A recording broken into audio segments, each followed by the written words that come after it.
आज हम बात करने वाले हैं ब्लोटिंग पर, लेकिन ब्लोटिंग को सिर्फ डिस्कस नहीं करेंगे, इसका हल भी मैं आपको बताऊंगी।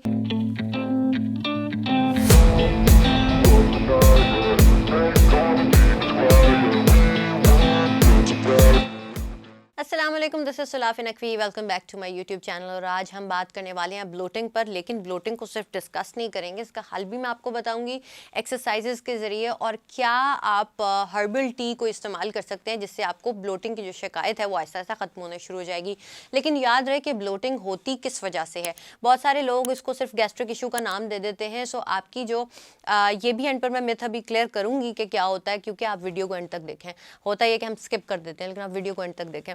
अब इसमें होता क्या है कि वाटर रिटेंशन होती है। बहुत सारी खवातीन को मेंस्ट्रुअल जब वो साइकिल से गुजरी होती है तब भी बॉडी वाटर रिटेन करती है। कुछ ऐसे फूड्स होते हैं जिससे पानी में जो है वाटर ये बॉडी में आपके वाटर रिटेन हो जाता है।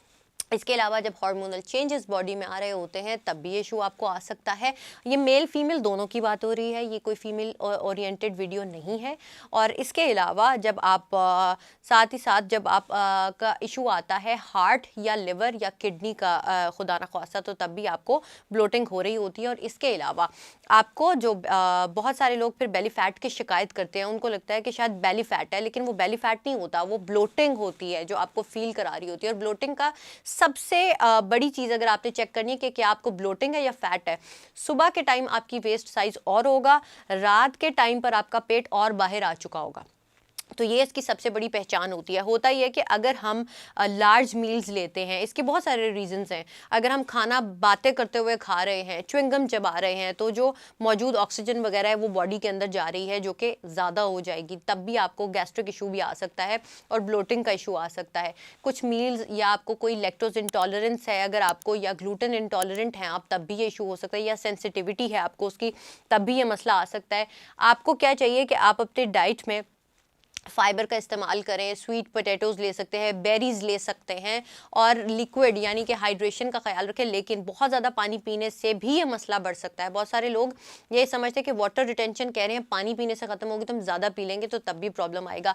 और अगर आपके खाने में सॉल्ट इनटेक बहुत ज़्यादा है तो तब भी ये मसला आना आपको शुरू हो सकता है। सो हार्मोनल इम्बैलेंस हो गया, हार्ट लिवर किडनी कोई डिजीज़, वो उस चीज़ को एक्चुअली बॉडी जो है आपके साइंस दे रही होती है कि आपको कोई मसला है।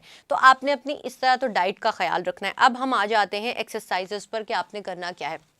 अगर आप मेडिटेशन करते हैं तो उससे भी आपका ये मसला हल होता है, क्योंकि आपकी बॉडी रिलैक्स होना शुरू हो जाती है। और अगर फैट का भी कोई इशू है तो वो फैट भी कम होना शुरू होता है, क्योंकि कॉर्टिजोल का फैट अगर आपके पेट में एक तरह से इकट्ठा होना शुरू हो जाता है तो उस वजह से भी आप रिलैक्स हो जाएंगे और साथ ही साथ इसका इशू भी सॉल्व हो जाएगा।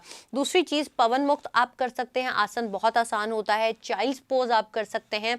इसके अलावा आपने डाइट करनी है, उसका ज़रा ख्याल रखना है कि आपने लार्ज मील्स नहीं लेने, चबा चबा के खाना खाना है, और खाना खाते हुए बोलना नहीं है। और अक्सर लोग होते हैं कि मुंह खोल के खाना खा रहे होते हैं, तो उससे भी प्रॉब्लम आता है। तो ये आपने इस चीज़ का ध्यान रखना है। साथ ही साथ आपने डीप स्क्वाट करना है। डीप स्क्वाट आपकी डाइजेशन को भी बेहतर बनाता है। अगर आपको इशू है कॉन्स्टिपेशन का या आईबीएस के आपके सिम्टम्स जाहिर हो रहे हैं, वो भी उसको बेहतर करेगा, आपकी बॉडी में बैलेंस लेके आएगा, बॉडी टोनिंग की तरफ भी आपको लेकर जाएगा। साथ ही साथ आपका फोकस भी डेवलप करेगा। और इसके अलावा आपने करना है spinal twist, cat and cow, जो कि आपको यहीं पर आपके जो इंटरनल ऑर्गन्स होते हैं उनका मसाज करता है। वो आप मैट पर कर सकते हैं या सीटेड कर सकते हैं। इसके अलावा अब हम आ जाते हैं हर्बल टीज़ पर। जिंजर टी जो मैं अपने चैनल पर बता चुकी हूँ, तो आपने जिंजर टी लेनी है। इसके लिए अगर आपको ब्लोटिंग की शिकायत रहती है, साथ ही साथ आप ले सकते हैं सौंफ का पानी, यानी कि आपने सिर्फ एक चुटकी आप समझ लें या आधा टीस्पून आपने सौंफ सिर्फ एक पानी में एक गिलास पानी में डाला और उसको आपने बॉईल कर लेना है। 2 से 3 मिनट बाद जब उसका कलर निकल आए, ठंडा करके, बेशक आप उसके अंदर हनी डालें ना डालें जो भी, सिर्फ इस पानी को आप सारा दिन में कंज्यूम आराम आराम से एक एक सिप करके जो है वो कंज्यूम कर सकते हैं।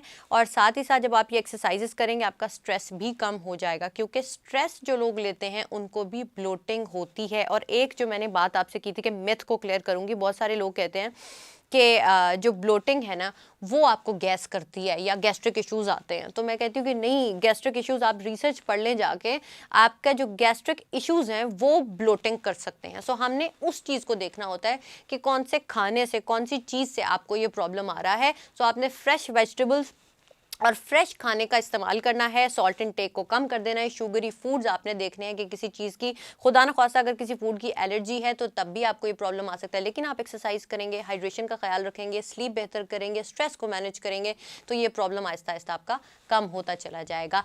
एंड आई होप कि आपको ये वीडियो पसंद आई होगी। चैनल को करें subscribe, hit the bell icon इस तरह करके, और आप इस वीडियो को शेयर भी करेंगे। हो सकता है कि आपके इर्द गिर्द लोग इसकी शिकायत कर रहे हों और अब उनका ये मसला हल हो जाए। सो हर्बल टीज को अपनी लाइफ में लेकर आए, एक्सरसाइज को अपनी लाइफ में लेकर आए। अभी तक के लिए मुझे दीजिए इजाजत। This is Sulafin Naqvi signing off. अल्लाह हाफिज।